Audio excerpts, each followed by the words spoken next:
തിന്ന് ഒരു തുള്ളി, എൻ്റെ ബോഡി ഫുൾ ചില്ലായിരുന്നു, ഒരു തുള്ളി ചോര പോലും പൊടിഞ്ഞിട്ടുണ്ടായിരുന്നില്ല. ഹസ്ബൻഡിൻ്റെ ഷർട്ടിൻ്റെ കോളറിൽ 2 ഡ്രോപ്പ് ബ്ലഡ് തെറിച്ചതായിട്ട് കണ്ടായിരുന്നു. അപ്പം ഹസ്ബൻഡും അന്വേഷിച്ച് കിടക്കായിരുന്നു ഇതെവിടെ നിന്ന് ബ്ലഡ് വന്നു എന്ന്. എങ്ങും ആരുടെ മേത്തും ബ്ലഡില്ല. ഞാൻ ഇന്നും ഉറച്ച് വിശ്വസിക്കുന്നു, ഞാനിവിടെ നവംബർ 5-ാം തീയതി ഉടമ്പടി പുതുക്കാൻ വന്നു കഴിഞ്ഞപ്പോൾ 6 നിയോഗങ്ങളും എഴുതി കുറേ നേരം വെറുതെ ഇരുന്നു.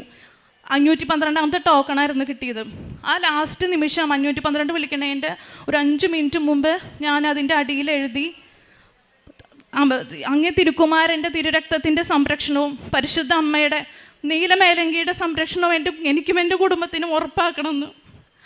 ആ ഒരു ഉറപ്പാണ് അവിടെ മാതാവ് ഞങ്ങൾക്ക് തന്നത്. ഞാൻ ഇന്ന് വിശ്വസിക്കുന്നു ആളുടെ ഷർട്ടിൽ കണ്ട ബ്ലഡ് ഈശോയുടെ തിരു രക്തമാണെന്ന് ഞാൻ ഇന്ന് വിശ്വസിക്കുകയാണ്. അത് ഇന്നും എവിടെ നിന്നാന്ന് ഞങ്ങൾക്ക് അറിഞ്ഞൂടാ. ആരുടെ മേലും പൊട്ടിയിട്ടില്ല, ഒരു പോറലൂല, ആർക്കും ഒരു കുഴപ്പവുമില്ല.